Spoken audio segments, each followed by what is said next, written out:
നമ്മുടെ ഗുരുനാഥൻ എൻ കൃഷ്ണപിള്ള സാറിൻ്റെ 109ാം ജന്മവാർഷികത്തോടനുബന്ധിച്ച് professor N Krishnapillai foundation സംഘടിപ്പിക്കുന്ന 4 ദിവസത്തെ കലോത്സവത്തിൽ 3-ാം ദിവസത്തെ പരിപാടികൾ ആരംഭിക്കുന്നു. ഇതിൻ്റെ ഉദ്ഘാടനം നിർവഹിക്കുന്നത് ഡോക്ടർ മണക്കാല ഗോപാലകൃഷ്ണൻ എന്ന വിഖ്യാത സംഗീതജ്ഞനാണ്. നേതൃത്വം നൽകുന്നത് പള്ളിപ്പുറം ജയകുമാർ, ജയൻ പോത്തൻകോട് എന്നിവരാണ്. ഡോക്ടർ മണക്കാല ഗോപാലകൃഷ്ണൻ അധ്യാപകനാണ്, സംഗീതജ്ഞനാണ്. കേരളത്തിനകത്തും പുറത്തും വിദേശ രാജ്യങ്ങളിലും ഒക്കെയായി നിരവധി സംഗീത കച്ചേരികൾ അവതരിപ്പിച്ചിട്ടുള്ള, ലക്ഷക്കണക്കിന് ആരാധകരുള്ള ഒരു സംഗീതജ്ഞനാണ്. മഹാകവി ഉള്ളൂരിൻ്റെ പ്രേമസംഗീതം എന്ന വിഖ്യാത കാവ്യം ഭാരത സംസ്കാരത്തെ മുഴുവൻ കടഞ്ഞെടുത്ത ആ കാവ്യം 100-ലേറെ വേദികളിൽ, അതും വിദേശത്ത് ഉൾപ്പെടെ 100-ലേറെ വേദികളിൽ അവതരിപ്പിച്ച് പ്രശംസ നേടിയ ആളാണ്. അതുവരെ പ്രേമസംഗീതം വായിച്ച് അറിഞ്ഞിട്ടുള്ളവർ പോലും വിവിധ വൃത്തവിശേഷങ്ങളോടുകൂടി, വാദ്യമേളങ്ങളോടുകൂടി അത് അവതരിപ്പിച്ചപ്പോൾ എത്ര ഹൃദ്യമായിരുന്നു എന്ന് അനുഭവിച്ചറിഞ്ഞവരാണ് പ്രൊഫസർ എൻ കൃഷ്ണപിള്ള ഫൗണ്ടേഷനിൽ ഉൾപ്പെടെ ഉള്ള ആസ്വാദകർ.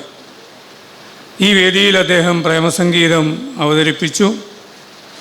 അതേപോലെ പലയിടത്ത് അവതരിപ്പിക്കുമ്പോൾ സാക്ഷ്യം വഹിക്കാൻ കഴിഞ്ഞിട്ടുണ്ട്. വിവിധ രാഗങ്ങളിൽ അദ്ദേഹം അത് ആലപിക്കുമ്പോൾ, ഒരേ വൃത്തത്തിലാണ്, താളത്തിലാണ് ഉള്ളൂർ അത് എഴുതിയതെങ്കിലും വിവിധ രാഗങ്ങളിൽ അദ്ദേഹം അത് ആലപിക്കുമ്പോൾ നമുക്കതിൻ്റെ മാധുര്യം വർദ്ധിക്കുന്നതായി അനുഭവപ്പെടും.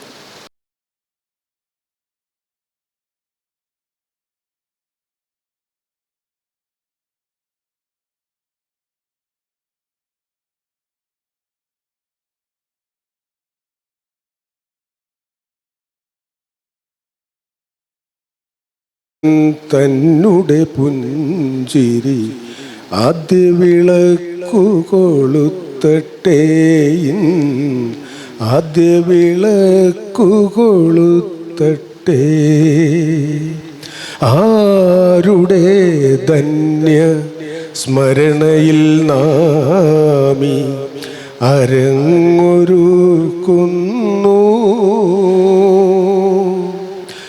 ആ കളിയച്ഛൻ തന്നുടെ പുഞ്ചിരി ആദ്യ വിളക്കു കൊളുത്തട്ടേ,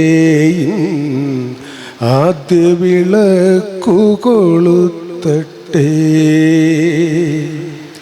തഴുകി വളർത്തിയ തലമുറകളിൽ നീ തളിർത്തു നിൽക്കുന്നു, എന്നും തളിർത്തു നിൽക്കുന്നു. തഴുകി വളർത്തിയ തലമുറകളിൽ നീ തളിർത്തു നിൽക്കുന്നു, എന്നും തളിർത്തു നിൽക്കുന്നു. കൈരളി തൻ കളിമണ്ഡപമതു നിൻ സ്മരണയുണർത്തുന്നു, നിത്യ നിത്യ സ്മരണയുണർത്തുന്നു. ഉജ്ജ്വല തേജോരൂപ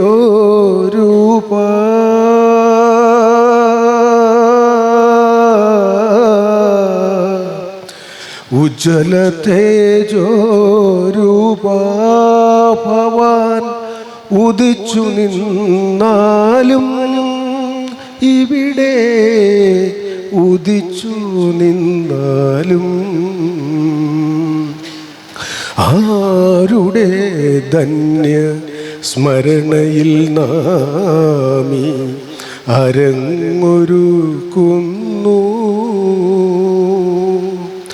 ആ കളിയച്ഛൻ തന്നെ പുഞ്ചിരി ആദ്യ വിളക്കു കൊളുത്തട്ടേ, ആദ്യ വിളക്കു കൊളുത്തട്ടേ. സുവർണലിപികളിലെഴുതി കാലം കൈരളിയുടെ കഥയിൽ നിൻ പേർ കൈരളിയുടെ കഥയിൽ. സുവർണലിപികളിലെഴുതി കാലം കൈരളിയുടെ കഥയിൽ നിൻ പേർ കൈരളിയുടെ കഥ. ശോഭമുദിപ്പിച്ചാലും സുതാര്യ ശോഭമുദിപ്പിച്ചാലും സുമനസുകളിൽ നീ എന്നും സുമനസുകളിൽ നീ. ആരുടെ ധന്യ സ്മരണയിൽ നാമി അരങ്ങൊരുക്കുന്നു. ആ കളിയച്ഛൻ തന്നെ പുഞ്ചിരി ആദ്യ വിളക്കു കൊളുത്തട്ടേ, ആദ്യ വിളക്കു കൊളുത്തട്ടേ.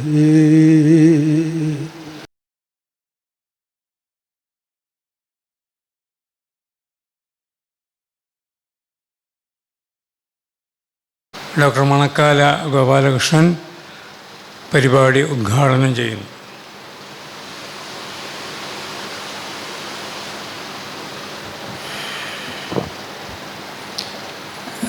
ആദരണീയനായ ഡോക്ടർ എഴുമറ്റൂർ രാജവർമ്മ സാർ,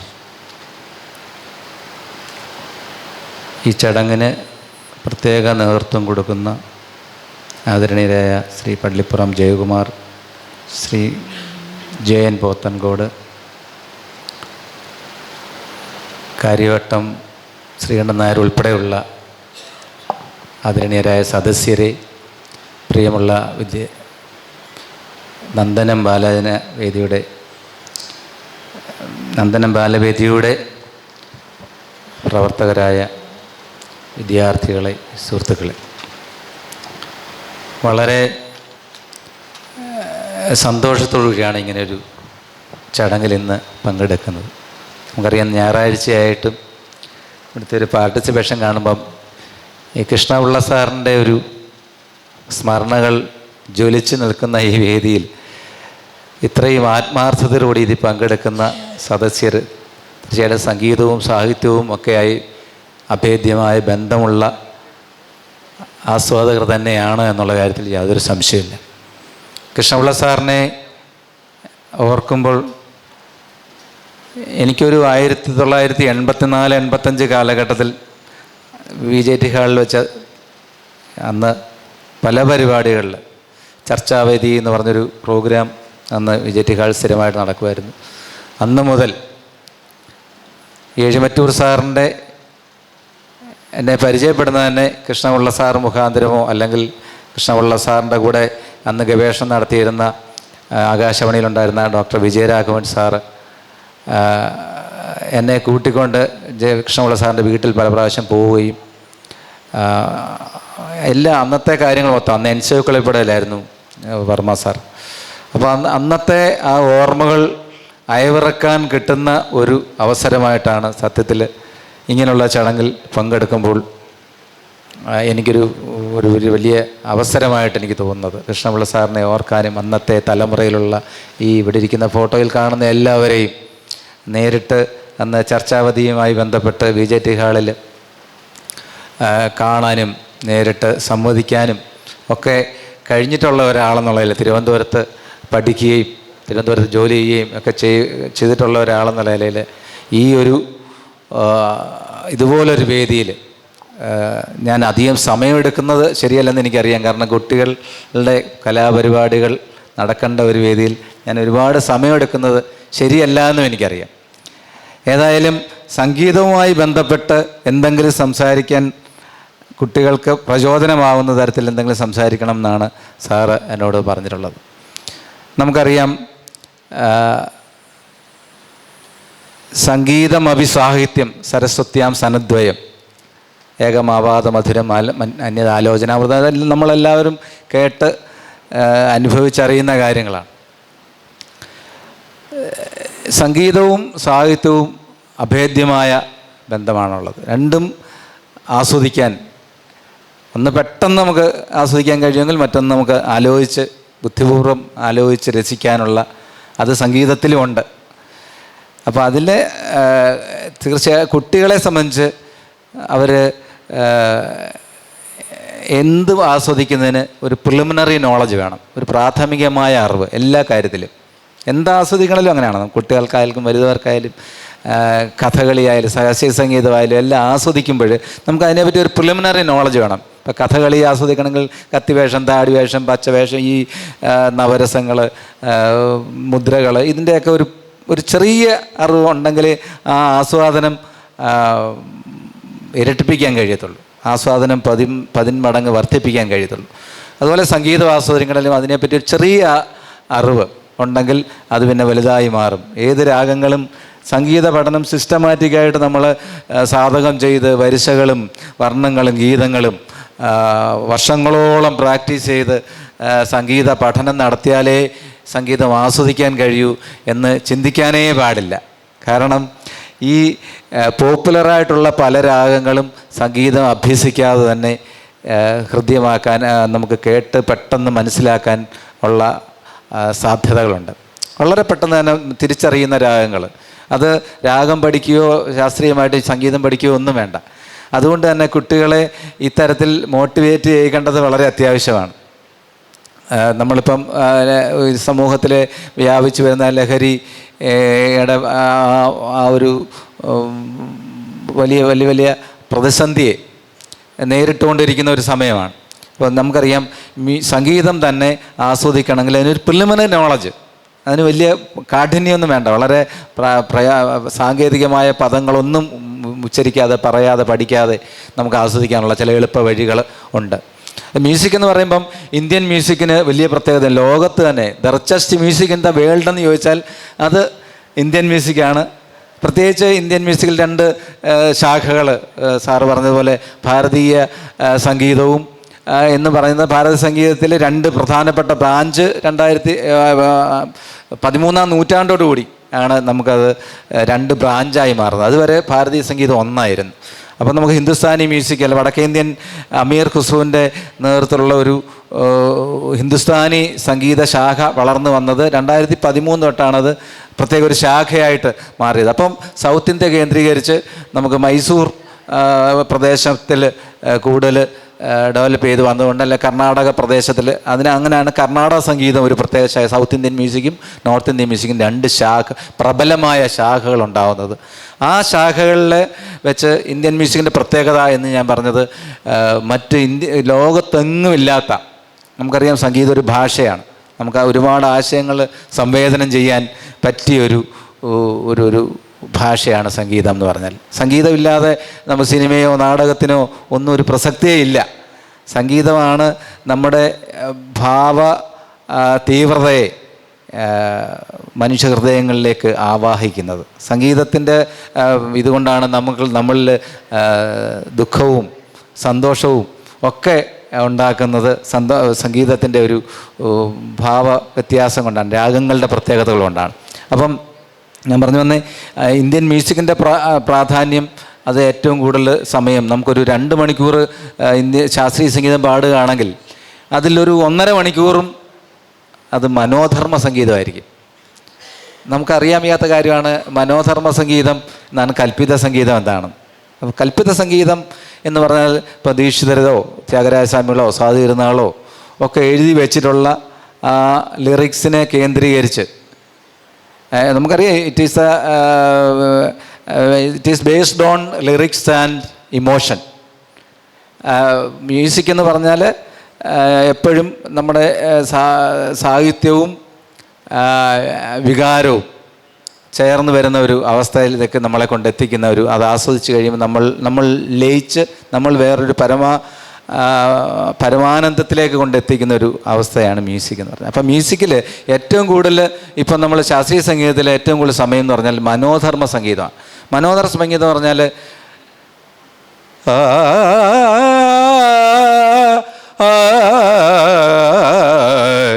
ഇത് മനോധർമ്മ സംഗീതമാണ്. ഇത് ഞാൻ ഓൺ ദ സ്പോട്ടിൽ ക്രിയേറ്റ് ചെയ്യുക.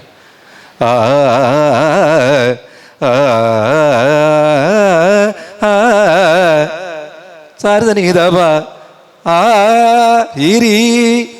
പനി സരി രീ മകരി സരി മകരി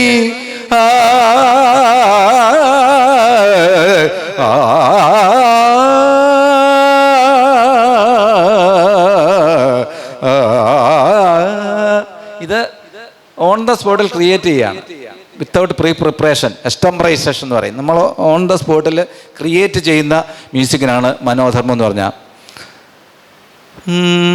മദപമഗരി ഗമ പദനീദനി പദനീദപമഗരി ഗമ ഗപമ ഗമ ഗദ പദമ ഗമ പദദ പദപമപമഗരി സനിസ.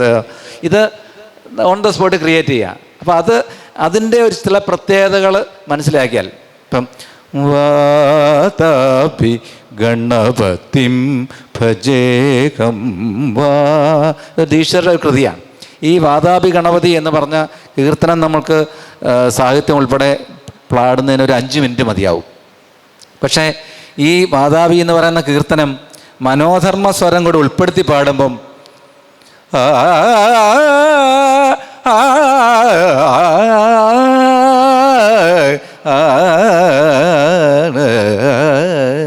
ഇത് ഹംസധ്വനി രാഗമാണ്. ആ ഹംസധ്വനി രാഗത്തിലെ രാഗം നമുക്ക് എത്ര സമയം വേണേലും പാടാം. അത് ഈ സംഗീതത്തിൻ്റെ ഒരു പ്രത്യേകത. ഏത് മ്യൂസീഷ്യനും ഇപ്പോൾ ഹംസധ്വനി രാഗം എന്ന് ഞാൻ പറഞ്ഞില്ലേ, ഇപ്പോൾ ഒരു വ്യക്തി പല വേഷം ധരിച്ച ചുരിദാറോ സാരിയോ അല്ലെങ്കിൽ ജുബയോ ഷർട്ടോ ഒക്കെ ഇട്ട് വരുമ്പോൾ നമുക്ക് പല രൂപത്തിൽ പലതരത്തിൽ ആസ്വദിക്കാൻ കഴിയുന്നത് പോലെയാണ് ഒരു രാഗം. ഓരോ മ്യൂസീഷ്യൻസും പാടുമ്പോൾ ഓരോ ആസ്വാദന, ഓരോ സ്റ്റേജിൽ ബാലമുരളീകൃഷ്ണ ഒരു സ്റ്റേജിൽ പാടുന്ന ഹംസധ്വനി അല്ല വേറൊരു സ്റ്റേജിൽ പാടുന്നത്. അത് ആ ഓൺ ദ സ്പോട്ടിൽ മതിമറന്ന് വരുന്നതാണ്. ഗപനി ഗരി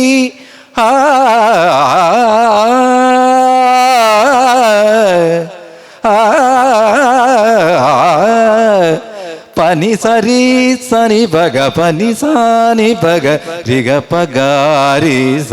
ഇത് ഗ പഗ വരി ഗരി പഗ വരി ഗ പഗരി സരി വാതാപി. ഇത് മനോധർമ്മ സ്വരം. മനോധർമ്മത്തിൽ ഈ സ്വരങ്ങളെ തന്നെ ഒന്നുകൂടെ ഗമകങ്ങൾ പ്രയോഗിച്ച് അകാരം ഇകാരം ഉകാരം ഒക്കെ പ്രയോഗിച്ച് തൊണ്ടയ്ക്കൂടെ പാടുന്നതാണ് മനോധർമ്മത്തിൽ രാഗമായിട്ട് വരുന്നത്. അപ്പം രാഗവും സ്വരവും മനോധർമ്മമാണ്. മനോധർമ്മ സംഗീതം എന്നാണ് പറയുന്നത്. അപ്പം മനോധർമ്മ സംഗീതത്തിനാണ്, അതാണ് ഇന്ത്യൻ സംഗീതത്തിൻ്റെ ഏറ്റവും വലിയ പ്രത്യേകത. അത് ഹിന്ദുസ്ഥാനിയിലാവട്ടെ, കർണാട്ടിക്കിലാവട്ടെ, കഥകളിയിലാവട്ടെ. കഥകളിയിൽ അതുകൊണ്ടാണല്ലോ ഹൈദരാലി പാടുന്ന പാട്ടിന് ഇന്ന് ആരാണ് പാടുന്നത്? ഇന്ന് പത്തിയൂർ ശങ്കരൻകുട്ടിയാണ് പാടുന്നത്, ഇന്ന് തകഴി കുട്ടമ്പിള്ളയാണ് പാടുന്നത്. ഇന്ന് പാട്ട് ആരാണെന്ന് നോക്കിയിട്ട് ആസ്വദിക്കാൻ പോകുന്ന അല്ലെങ്കിൽ നടന്മാരാരാണെന്ന് നോക്കിയിട്ട് അതിൻ്റെ മനോധർമ്മത്തിൻ്റെ പ്രത്യേകത. മനോധർമ്മം എന്ന് പറഞ്ഞാൽ നമ്മൾ നേരത്തെ ക്രിയേറ്റ് ചെയ്ത് വെക്കുന്നതല്ല, നേരത്തെ ഫിക്സ് ചെയ്ത് വെക്കുന്നതല്ല. അത് നമ്മുടെ ഒരു കീർത്തനം പാടുന്നു, എല്ലാവരും കോമ്പറ്റീഷന് കുറേ പ്രാവശ്യം കുട്ടികളെ പ്രാക്ടീസ് ചെയ്ത് ഗജാനന യുദ്ധം ഗണേശ്വരം ശ്രീ ഗജ, അത് ഫിക്സഡാണ്, അത് പ്ലാൻഡ് ആണ്. അപ്പോൾ അങ്ങനെ ധാരാളം കൃതികൾ നമുക്കുണ്ട്. ധാരാളം കൃതികൾ അപ്പോൾ ഈ ആസ്വാദനത്തിന് ഈ പ്രിലിമിനറി നോളജ് മാത്രം വേണം, ഉണ്ടെങ്കിൽ മാത്രമേ നമുക്ക് അവിടുന്ന് ആസ്വാദനം തുടങ്ങത്തുള്ളൂ. ആസ്വദിക്കുന്നതുകൊണ്ടുള്ള പ്രത്യേകത എന്താ? ആസ്വദിക്കുന്നതുകൊണ്ട് ഞാൻ പറയാറുണ്ട്, ഈ ഡോക്ടറെ അടുത്ത് ചെന്നാൽ രോഗിക്ക് നല്ല ഉറക്കമുണ്ടോ എന്ന് ചോദിക്കും. എങ്കിൽ ആരോഗ്യവാനാണ് എന്നൊരു ധാരണയിലെത്തും. നല്ല ഉറക്കമുള്ളവർ നല്ല ആരോഗ്യമുള്ളവരാണ് എന്നാണ്. അപ്പം ഞാൻ പറയും അതേപോലെ പ്രാധാന്യമുള്ള കാര്യമാണ് ആസ്വാദനം. നമ്മൾ ഉണരുമ്പോൾ മുതൽ ഉറങ്ങുന്നത് വരെയുള്ള എല്ലാ ചിന്തകളും എല്ലാ പ്രവൃത്തികളും എല്ലാ കാര്യങ്ങളും ആസ്വാദ്യകരമാക്കാൻ ഉള്ള ഒരു പ്രാക്ടീസാണ് നമ്മൾ വളരെ ചെറുപ്പത്തിലേ നേടേണ്ടത്. ആസ്വദിക്കണമെങ്കിൽ എന്ത് വേണം? നമുക്ക് താല്പര്യം വേണം, അല്ലേ? സംഗീതത്തോട് താല്പര്യം ഉണ്ടെങ്കിൽ മാത്രമേ ആസ്വദിക്കാൻ ഒക്കത്തുള്ളൂ. ആ താല്പര്യം ഉണ്ടാക്കണേ എന്ത് വേണം? അതിനാണ് ഞാൻ പറഞ്ഞത് ഒരു പ്രിലിമിനറി നോളജ് ആണെന്ന് പറഞ്ഞു, ഒരു പ്രാഥമിക പരിജ്ഞാനം. അതിന് വലിയ കഠിനാധ്വാനം ചെയ്യണ്ട. ഇപ്പോൾ ഹംസധ്വനി എന്ന് പറഞ്ഞ ഒറ്റ രാഗം, ഞാൻ ആയിരക്കണക്കിന് രാഗങ്ങളുണ്ട്, അതിനെപ്പറ്റി ഒന്നും വിശദീകരിക്കാനോ പറയാനോ ഒത്തിരി സമയം, എനിക്ക് 10 മിനിറ്റ് സംസാരിക്കാനാണ് സാറ് പറഞ്ഞത്. അപ്പോൾ ഞാൻ വളരെ ചുരുക്കി പറയാം. ഹംസധ്വനി എന്ന് പറഞ്ഞ രാഗം കല്യാണി എന്ന് പറഞ്ഞ മേജർ കല്യാണി എന്ന് പറഞ്ഞ ഒരു രാഗത്തിൽ നമുക്കറിയാം 72 രാഗങ്ങളാണ് മേജർ രാഗങ്ങൾ, അല്ലെങ്കിൽ മേളകർത്ത രാഗങ്ങൾ എന്നൊക്കെ പറയുന്ന. സരിഗമ പദിനി സനിതപ മകരി എന്ന് ആരോഹണവും അവരോഹണവും മുഴുവൻ സ്വരങ്ങളുമുള്ള രാഗങ്ങൾ 72 എണ്ണമാണ്. അതിൽ 1 കനകാംഗി, 2 രത്നാംഗി, 3 ഗാനമൂർത്തി, വനസ്പതി, ഇങ്ങനെ അങ്ങോട്ട് തുടങ്ങി 72ാമത്തെ രസികപ്രിയ വരെയുള്ള ഈ 72 രാഗങ്ങളിൽ ഈ ഓരോ രാഗങ്ങളിൽ നിന്നും ജനിക്കുന്ന രാഗങ്ങളാണ് അനവധി ആയിട്ടുള്ള 100 കണക്കിന് 1000 രാഗങ്ങളുള്ളത്. അത് തിയറിറ്റിക്കലായിട്ട് കണക്ക് കൂട്ടിയാൽ നമുക്ക് സങ്കല്പിക്കാൻ പറ്റാത്ത 33,000-ഓളം രാഗങ്ങൾ വേണേ വരും. പക്ഷേ പ്രയോഗത്തിൽ നമുക്ക് 1000 രാഗങ്ങൾ ഇപ്പോഴുണ്ട്. അതിൽ കല്യാണിയിൽ നിന്ന് ജനിക്കുന്ന ഒരു രാഗമാണ് ഹംസധ്വനി. ഈ ഹംസധ്വനിയിൽ എന്താ വ്യത്യാസം? കല്യാണിയും ഹംസധ്വനിയായിട്ടുള്ള വ്യത്യാസം എന്താ? കല്യാണിക്ക് മുഴുവൻ സ്വരങ്ങളുമുണ്ട്. അപ്പം ഞാൻ പറഞ്ഞല്ലോ, ലോകത്തിലെ ഏറ്റവും കൂടുതൽ സിലബിൾസ് ഉള്ള ലാംഗ്വേജ് ഏതാണെന്ന് ചോദിച്ചാൽ അത് മ്യൂസിക്കാണ്. 7 സ്വരങ്ങളേ ഉള്ളൂ. അത് ലോകം മൊത്തം 7 സ്വരങ്ങളാണ്. സരിഗമ പദിനി എന്ന് നമ്മൾ പറയുന്ന സംഗീതക്കാരനെ സായിക്ക് ഷഡ്ജം എന്ന് പറയും, രീക്ക് ഋഷഭം എന്ന് പറയും, ഗായ്ക്ക് ഗാന്ധാരം എന്ന് പറയും, മായ്ക്ക് മധ്യമം എന്ന് പറയും, പാ പഞ്ചമം, ധാ ധൈവതം, നീ നിഷാദം. അങ്ങനെ യഥാർത്ഥ ആ പേരുകളൊക്കെ വന്ന അത് പ്രകൃതിയിൽ നിന്ന് വന്ന പേരുകളാണ്. അതിൻ്റെ അർത്ഥങ്ങളും ഇതൊക്കെ ഒരുപാട് സമയമെടുക്കുന്നതാണ്. അപ്പോൾ ഈ ഷഡ്ജ പഞ്ചമങ്ങൾ ഉൾപ്പെടെയുള്ള 7 സപ്തസ്വരങ്ങളിലെ കല്യാണിയിലെ 7 സ്വരങ്ങളിൽ നമ്മൾ സരി ക മ പ ധ നി സാ സാ നി ധ പ മഗരീസ 65ാമത്തെ മലയാളത്തെ രാഗ കല്യാണി. ആ കല്യാണിയിലെ മാ നമ്മളങ്ങ് അവോയ്ഡ് ചെയ്യുന്നു. മധ്യമം. സരി ഗ പ, അതുപോലെ ധ അങ്ങ് ഒഴിവാക്കുന്നു. ദൈവതത്തിൻ്റെ ഒരു ഇൻസ്ട്രുമെൻ്റ് പ്ലേ ചെയ്യുമ്പം ഈ മധ്യമത്തിൻ്റെ സ്ഥാനവും ദൈവതത്തിൻ്റെ സ്ഥാനവും കട്ട് ചെയ്തിട്ട് വയലിനിൽ വായിച്ചാൽ, കല്യാണി വായിച്ചാൽ കിട്ടുന്നത് ഹംസധ്വനിയായിരിക്കും. സരി ഗ പ നി സ സാ നി പ ഗ രി സ രാഗങ്ങളെ പ സാ നി പ രി ഗ രി സ.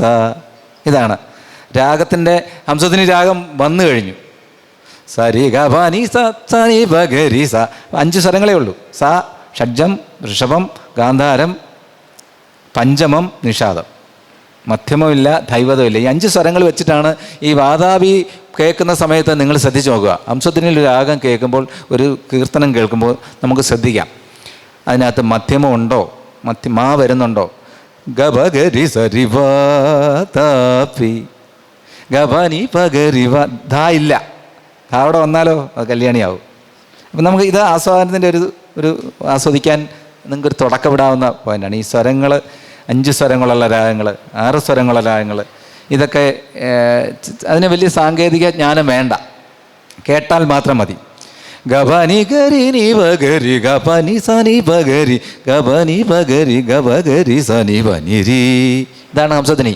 അത് എത്ര നേരം വേണേലും പഗ പഗ പരി ഗരി പഗ പ സരി സ പഗ പ സരി ഗ പഗ പ സരി ഗ പ നി ഗ പരി ഗ പ ഗ പ നി നി പ പ നി ഗ ഗ പ പ നി നി ഗ പ ഗ നി പ നി ഗ പരി ഗരി പഗ പരി ഗ സരി സ ഗരി ഗ സരി നി സ പ നി സരി സ ഗരി പ ഗ നി പ സ നി രി സ ഗരി പ ഗരി സ നി പ ഗ പ നി ഗരി സ നി പ നി രി സ നി പ ഗ പ സ നി പ ഗരി പ. ഇതുപോലെ സ്വരങ്ങൾ പാടുമ്പോൾ ഇതിനകത്ത് ആസ്വദിക്കാൻ ഒരുപാട് കണക്കുകൾ സംഗീതക്കാർ പ്രയോഗിക്കാറുണ്ട്. ഇപ്പം നീ പ നീ പ ഗ പ നീ പ ഒരടിയിൽ 4 സ്വരം വെച്ചാൽ പാടുന്നത്. നമുക്ക് സാധാരണ ആദ്യതാളത്തിന് 8 അടിയാണ് ഉള്ളത്. ഈ 8 അടിയിൽ 4 വെച്ചാകുമ്പോൾ അത് 32 സ്വരമാവും. ഗ പ നീ പ ഗ പ നീ സ രി സ നീ പ രി സ നീ പ സ നീ പ ഗ നീ പ ഗ രി പ ഗ രി സ ഗ രി സ നീ. ഇപ്പം നമ്മൾ 32 സ്വരം ഞാൻ പാടി. അത് സംഗീതക്കാരെ സംബന്ധിച്ച് ഇത് കണക്ക് കൂട്ടി ഗരി സനി പ രി സനി പ ഗ സനി പ ഗരി രി സനി പ ഗ സനി പ ഗരി പ ഗരി സനി ഗരി സനി പ രി സനി പ ഗ പ ഗരി സരി പ. ഞാനിപ്പം ഇപ്പം പാടിയത് 45 സ്വരങ്ങൾ ഉൾപ്പെടുന്ന ഒരു കണക്കാണ്. ഗരി സനി പ രി സനി പ ഗ സനി പ ഗരി 15, രി സനി പ ഗ സനി പ ഗരി പ ഗരി സരി, അപ്പം അത് 15, അപ്പം 30. ഗരി സനി പ രി സനി പ ഗ പ ഗരി സരി തത്തിക്കിഡത്തും ഇത് 15 45. ആ 45 ഈ 32 അടി വരുന്ന താളത്തിൽ നമ്മൾ എവിടുന്ന് എടുത്താൽ അത് സമത്തിൽ വരും എന്നുള്ളൊരു കണക്ക് കൂട്ടലുണ്ട്. അപ്പം ഇങ്ങനെ ഇതൊക്കെ കുറച്ച് അഡ്വാൻസ് ലെവലിലുള്ള കാര്യങ്ങളാണ്. എന്നാൽ പോലും ഈ രാഗങ്ങളുടെ ഈ 5 സ്വരങ്ങളുള്ള രാഗങ്ങൾ, ഞാൻ വേറൊരു രാഗം കൊണ്ട് ഉദാഹരണം പറഞ്ഞിട്ട് നിർത്തിക്കൊള്ളാം. സരി ഗ മ ധ സ സ ധ മ ഗ രി സ, ഇത് ആഭോഗി എന്ന് പറയും. മാംഗം പല കുറി കൊണ്ടാടി ല ല ല ല ല, അത് ആഭോഗി രാഗമാണ്. ആഭോഗി രാഗം ഹരഹരപ്രിയയിലെ ഞാൻ ഈ പറഞ്ഞതുപോലെ സരി ഗ മ ധ സ സ ധ മ ഗ രി സ, നീ ഇല്ല, നിഷാദമില്ല. സരി ഗ മ ധ സ ഗ മ പാ ഇല്ല, പക്ഷെ പഞ്ചമം എന്ന് പറഞ്ഞ പ്രധാനപ്പെട്ട ഒരു സ്വരം ഇല്ല. സരി ഗ മ ധ ധ മ ധ മ ഗരി ഗ മ ധ സ ധ മ ഗരി ഗ മ ധ സരി ഗരി ഗ സരി ധ സ മ ധ ഗ മ രി ഗ സരി ധ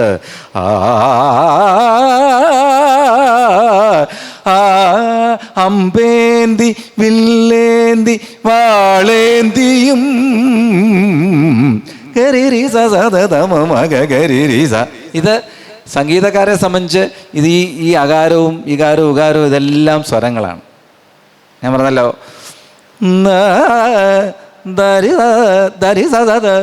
സ്വരമാണ്. സ്വരം മനസ്സിൽ വിചാരിച്ചുകൊണ്ടേ നമുക്ക് പാടാൻ കഴിയും.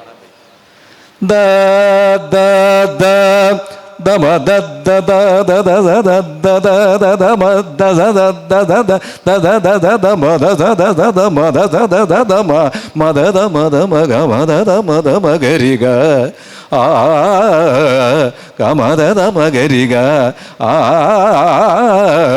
ഗ മ ദ ദ മ ദ സ ദ മ ഗരി ഗ. ഇങ്ങനെ സ്വരങ്ങളുടെ അതിൻ്റെ സ്വരസ്ഥാനങ്ങളും അതിൻ്റെ ഭാവങ്ങളും കൺവേ ചെയ്ത് ഉണ്ടാക്കുന്ന ഒരു സംഗീതമാണ് കർണാടക സംഗീതം. ഞാനിത് ഒരുപാട് കൊച്ചുകുട്ടികളുടെ മത്സരമാണ് ഇവിടെ നടക്കേണ്ടത്. അവരുടെ സമയം ഒരുപാട് വിലപ്പെട്ട സമയം എടുക്കുന്നത് ശരിയല്ല എന്ന് എനിക്കറിയാവുന്നത് കൊണ്ട് ഞാൻ ഒരുപാട് നീട്ടുന്നില്ല. പിന്നെ ഈ സാറ് പറഞ്ഞ് പ്രേമസംഗീതത്തിലെ ഏതെങ്കിലും ഒരു വരി പാടണം എന്ന് പറഞ്ഞു. ഞാൻ വിളക്കു കൈവശമുള്ളവനെങ്ങും വിശ്വം ദീപമയം വെണ്മ മനസ്സിൽ വിളങ്ങിന ഭദ്രനു മേന്മേലമൃതമയം പേശലമല്ലൊരു വസ്തുവും ഉലകിൽ പ്രേക്ഷകനില്ലെന്നാൽ ഈശ്വര ചിന്തയിലെങ്ങില്ലേ ഇതരേതര യോഗം. പേശലമല്ല ഒന്നും തന്നെ ഈ ലോകത്തില് ആരില്ലെങ്കിൽ, പ്രേക്ഷകരില്ലെങ്കിൽ. ഞാൻ പറഞ്ഞു വന്നത് ഈ വേദിയിലിരിക്കുന്നവളെക്കാൾ എത്രയോ പ്രതിഭകളും എത്രയോ അനായാസം കാര്യങ്ങൾ കൈകാര്യം ചെയ്യാനും മുന്നിൽ സമൂഹത്തിൻ്റെ മുൻനിരയിൽ എത്തേണ്ടവരുമായിട്ടുള്ള പ്രതിഭകളാണ് ഇരിക്കുന്നത്. അപ്പോൾ ഈ ഇരിക്കുന്നവരുടെ പ്രതിഭകളെ നമുക്ക് അളക്കാൻ കഴിയത്തില്ല. ഇന്നത്തെ കൊച്ചുകുട്ടി നാളെ രാഷ്ട്രപതിയാവാം, അല്ലെങ്കിൽ വലിയ സയൻറ്റിസ്റ്റ് ആവാം, ഡോക്ടറാവാം. ഈ സമൂഹത്തിലെ ഉന്നത ശ്രേണിയിലുള്ള ഏത് പദവികളും വഹിക്കാൻ സാധ്യതയുള്ള ഒരു ഭാഗമാണ് നമ്മുടെ സദസ്സിലിരിക്കുന്നവർ.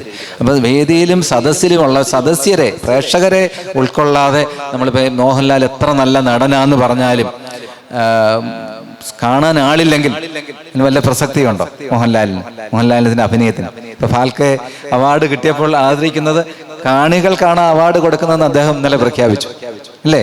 അദ്ദേഹത്തിൻ്റെ ആസ്വാദകർക്കാണ്, അദ്ദേഹത്തിൻ്റെ കലയെ ആസ്വദിക്കുന്നവർ. അപ്പം അങ്ങനെ യേശുദാസ് എത്ര നന്നായിട്ട് പാടിയാലും കേൾക്കാൻ ആളുള്ളവിടത്ത് മാത്രമേ യേശുദാസിന് പ്രസക്തിയുള്ളൂ, ഗായകന് പ്രസക്തിയുള്ളൂ. അപ്പം പേശലമല്ലൊരു വസ്തുവുമില്ലെങ്കിൽ പ്രേക്ഷകനില്ലെന്നാൽ ഈശ്വര ചിന്തയിൽ അങ്ങില്ലി ഇതരേതര യോഗം. അപ്പം ഞാൻ പറഞ്ഞു തന്ന ഓരോ ഹൃദയങ്ങളും തമ്മിൽ അടുപ്പിക്കുന്ന ഒരു സ്നേഹത്തിൻ്റെ മേന്മ വിളിച്ചോതുന്ന 76 വരികളാണ് പ്രേമസംഗീതം. പ്രേമസംഗീതം സമൂഹത്തെ മുഴുവനും ഒന്നിപ്പിക്കുന്നതാണ്, ഭിന്നിപ്പിക്കുന്നതല്ല. നമ്മളെല്ലാം ഒന്നിപ്പിക്കുന്ന ഒരു കാവ്യമാണ് പ്രേമസംഗീതം. ഉലകാം ഉത്തമ വിദ്യാലയമതിൽ ഉപകാരോപനിഷത്ത് ഓദിക്കോനവനുപദേശിപ്പതും ഉറക്കവേ കേൾക്കാം. ഏകോദര സോദരർന്ന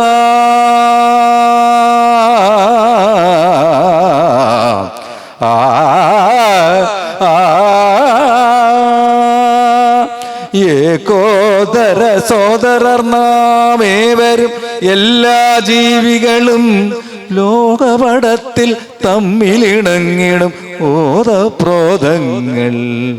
അടുത്തു നിൽപ്പോരനുജനെ നോക്കാൻ അക്ഷികളില്ലാത്തോർക്ക് അരൂപനീശ്വരൻ അദൃശ്യനായാൽ അതിലെന്താചര്യം.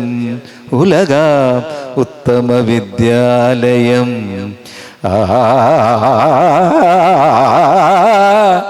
ഞാനിപ്പോൾ പറഞ്ഞതിന് ഉദാഹരണം പറയാൻ അതേപോലെ രാഗമായി പൂർവ്വ കല്യാണി എന്ന് പറഞ്ഞാൽ സരിഗമപദപസ, അതൊരു ജന്യരാഗമാണ്. നീന്നില്ല, പദനീന്ന് പാടത്തില്ല. എന്നാ തിരിച്ച് അവരോഹണത്തിൽ വരുമ്പോ സനിധവമഗരിസ സരിഗമപദപസ പദ മദസ മദസരിത ദസരിരി സനിധവമഗമനിധപമഗരി സനിധ സരിഗ. അങ്ങനെയാണ് അതിന്റെ പ്രയോഗം പോണേ. സരി ഗമദസ ഗമദസ എന്നേ പാടത്തുള്ളൂ. ഗമ പദ പസ പദ പസ എന്നപ്പോ പദനീന്നൊരു പ്രയോഗം ഇല്ല. നീത നീത പമ, നീ വരും എപ്പോഴ് താഴോട്ട് വരുമ്പം. നീത നീത പമ പദ പമ ഗമ ഗാരി സനിധ സനിധ, താഴോട്ട് പാടാം. സനി ദസ, മുകളിലോട്ട് പാടുമ്പോൾ ആരോഹണത്തിലെല്ലാം ദസാന്നേ വരും. സനി ദസരി സനി ദസരി ഗരി സനിധ. ഇനി വളരെ പോപ്പുലറായിട്ടുള്ള ഒരു രാഗം കൂടെ പാടി നിർത്താം. വളരെ പോപ്പുലറായിട്ടുള്ള എല്ലാവർക്കും തിരിച്ചറിയാൻ കഴിയുന്ന ഒരു രാഗമാണ് ഈ ഹിന്ദോളം എന്ന് പറഞ്ഞ രാഗം. നമുക്കറിയാം 8ാമത്തെ മേളകർത്താ രാഗമായ ഹനുമത്തോടി എന്ന് പറഞ്ഞ രാഗമുണ്ട്. ആ രാഗത്തിൽ നിന്ന് ജനിക്കുന്ന രാഗമാണ് ഹനുമത്തോടി. എല്ലാം ചെറിയ സ്വരങ്ങൾ, കോമള സ്വരങ്ങൾ. ഒരു ഹാർമോണിയത്തിലാണെങ്കിൽ എല്ലാം ചെറിയ കട്ടകൾ വായിച്ചാൽ കിട്ടുന്ന ഒരു ട്യൂണാണ്.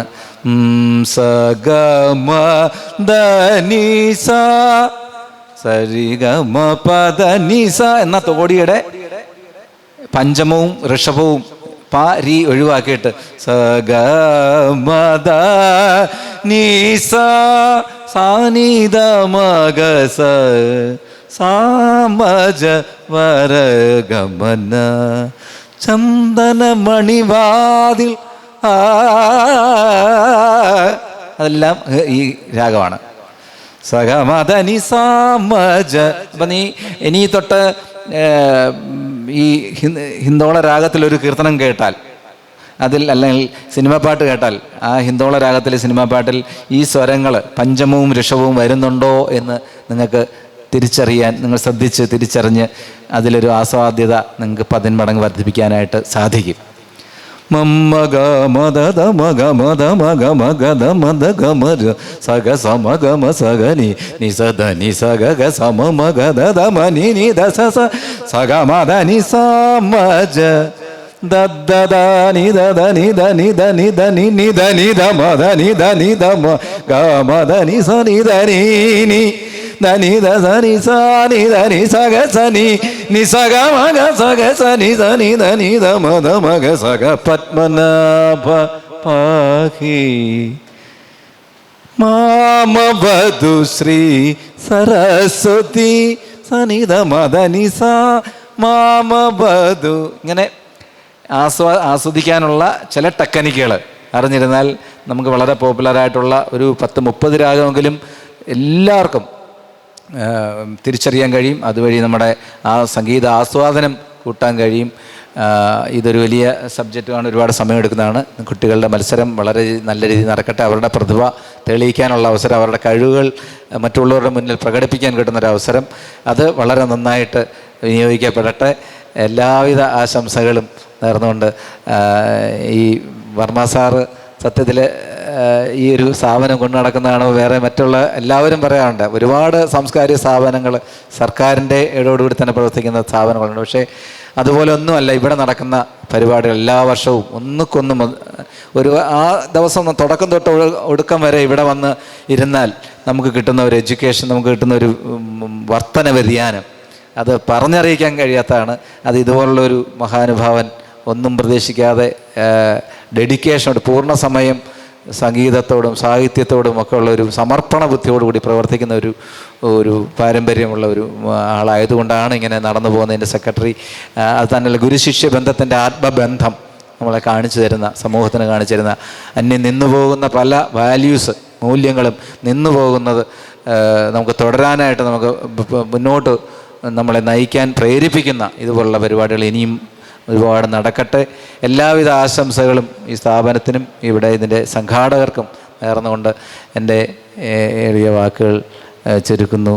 നന്ദി, നമസ്കാരം. ജയ് ഹിന്ദ്. സാഹിത്യവും സംഗീതവും എത്ര നേരം കേട്ടിരുന്നാലും നമുക്ക് മതി വരില്ല. ഞാൻ എത്രയോ സമയങ്ങളിൽ അനുഭവിച്ചിട്ടുള്ളയാളാണ്. ഞാൻ പറഞ്ഞ 10-40 വർഷമായിട്ട് ഞങ്ങൾ ഒന്നിച്ച് സഞ്ചരിച്ചിട്ടുള്ളവരാണ്.